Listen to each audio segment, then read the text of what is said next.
The Knicks, they are not closing the season strong. The team, they lost their third consecutive game after a 108 to 102 loss to the Cavs at home on Friday night. Now, they do know who their first round playoff opponent will be, and they're on to game 82 on Sunday. So joining me to talk some Knicks hoops is a great Knicks beat writer for the New York Post. It's my guy, Stefan Bondy, joining me now. Steph, how are you doing? I'm hoping you're doing better than the Knicks because we were in the building last night. That was not good. No, it was not good. And the fact that they blew another lead, they were up 23 points in the second quarter, and it was the third straight game where they blew a double-digit lead. No, not an encouraging way to, go down this home stretch. They do have this one game remaining, and yeah, we'll see what happens. We'll see what happens. We're going to get into all that, but let's start with this. What you just talked about, the Knicks, they've now dropped three straight heading into the final game of the regular season. And we got to talk about last night because how concerned should fans be about them blowing that 23-point lead that you mentioned in the loss to Cleveland, especially with the playoffs just a week away? How concerned should fans be? Well, in the grand scheme of things, blowing the lead and losing means nothing because they clinched the seed, and they clinched the first round opponent in the Pistons without winning the game because the Pacers decided they wanted no part of trying to get the third seed, so they just put out a tank lineup against Orlando and lost that one. So the Knicks clinched the third seed. They know what they are, even though they blew that. I think the more concerning thing, other than just losing a game, is the fact that ever since Jalen Brunson has come back from that ankle sprain, they really haven't found a rhythm. And I think they kind of got used to playing without Jalen when, Mikal and OG Anunoby were going off.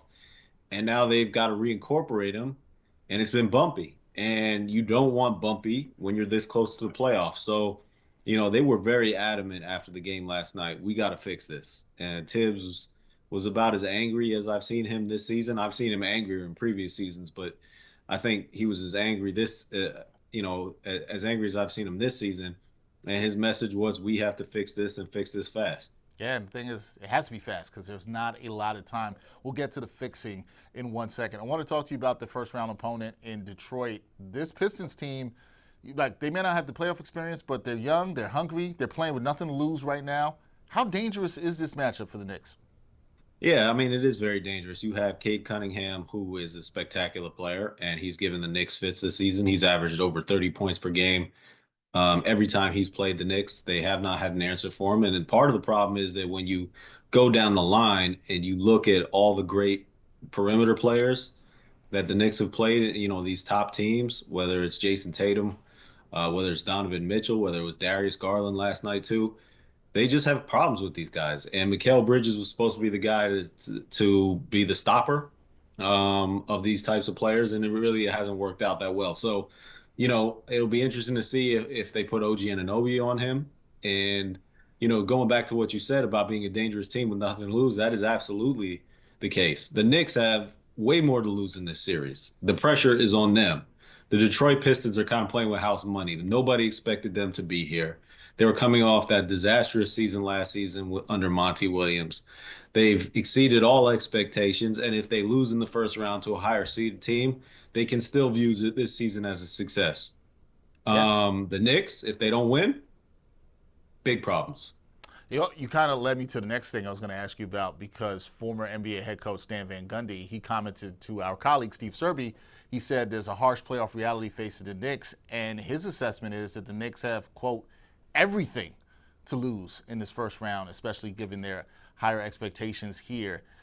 If the Knicks lose in the first round, I hate going through this because we haven't even started the playoffs yet, but if they do lose in the first round, Steph, are there changes that will be major changes that will be coming with this team? Yeah, I mean, when I get asked this question, I'm hesitant because A, Mm-hmm. Leon Rose never talks to the media, and I don't want to get in his head, and B, I don't want to get in James Dolan's head because I don't know what he's thinking. Right.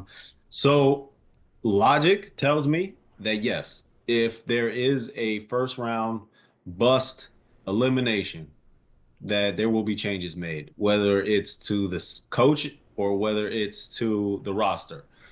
With that being said, James Dolan, when he did go on the record the one time this season when he went on the podcast with Jalen Brunson and Josh Hart, he said this roster was constructed for the long haul. They are all contractually locked up for at least through next season, and most of the starting lineup is locked up past that. The big question with the roster is Mikal Bridges' contract extension. He's eligible for a contract extension in the summer, and it can max out at like 4 years, 165 million. So other than that, you're looking at a team that and a starting lineup that is all in their mid to late 20s, and Josh Hart is 30, and they're all contractually locked up. So that was the message from James Dolan when he did speak about it, that this is a bigger window, that we shouldn't have to view this as one season. But if you make the first round, I'm sorry, if you make the second round 2 years in a row, and then you can't even get past the first round in the following season, that shows a regression, and that shows that something should change. Yeah, that would absolutely be a regression. But before we even can get to the playoffs, folks, the Knicks do have one last regular season game on Sunday against the Nets in Brooklyn. So, Steph, what's the mindset for this one for the Knicks? Should Tibbs appease the minutes Karens, rest his guys, or play to build some confidence and rhythm heading into the postseason? How do the Knicks approach this one? Well, I think they were should have and could have rested everybody. However, what happened after last night's game was this message from both Thibodeau and Brunson that they need time on the court together. And they need reps. And the only time you're going to get reps, real game reps before the playoffs start, is tomorrow in Brooklyn. Now he didn't commit one way or another. It's a rest versus rhythm debate for them right now. Obviously, some guys are dealing with some nicks and knacks, and Josh Hart has his knee problem. Jalen Brunson has his ankle problem. Karl Anthony Towns has his knee problem. But there was a message after the game last night that this team needs reps. They need to fix whatever's happening, and they need to find a rhythm. So I don't know which way they're going to go. I think we'll find out later, probably I think actually a couple hours when the injury report comes out, which way this might be leaning. And we'll see. I think the game means absolutely nothing, but it would be a confidence boost for the Knicks to come out there, play well, and get a win. Yeah, and it was interesting last night that Jalen Brunson said in the locker room the team just needs to win. He was very adamant about that. The team needs to win tomorrow in Brooklyn, and he needed that time in the court. Final thing for me, Steph. This is the thing when you're looking at all the things that have happened with the Knicks. Based on what you've seen over the last few weeks, what's your confidence level that this Knicks team can flip the switch and make a deep run in the East? Because it hasn't looked good lately. So can they do that? Can they flip a switch and make a deep run here and turn everything around? I do have confidence in Jalen Brunson because every playoff that this guy has been a part of, every big game that this guy's been a part of, whether it's in high school state championship tournament, the NCAA tournament, his first playoff, big playoffs with the Dallas Mavericks when Luka Doncic was hurt and he led them to the conference finals, his first playoffs with the Knicks when he killed the Cleveland Cavaliers and then was the only good player against the Miami Heat, and then last season when he kind of just morphed into Michael Jordan in the playoffs. He always steps up in this situation. So I do have confidence that he will do it again. I think there are bigger questions though about other people on the roster and whether they can step up. I don't know. But I do know that that Jalen Brunson is bringing the resume and the evidence that he can lead a team in the playoffs. As opposed to if you look at Detroit, they're all new in this situation. Kate Cunningham has never been in the playoffs. So yeah, I think they have the experience factor that's in the Knicks' favor, and they also have the Jalen Brunson factor that's in their favor. All right, we will see what the Knicks can do. One game left in the regular season.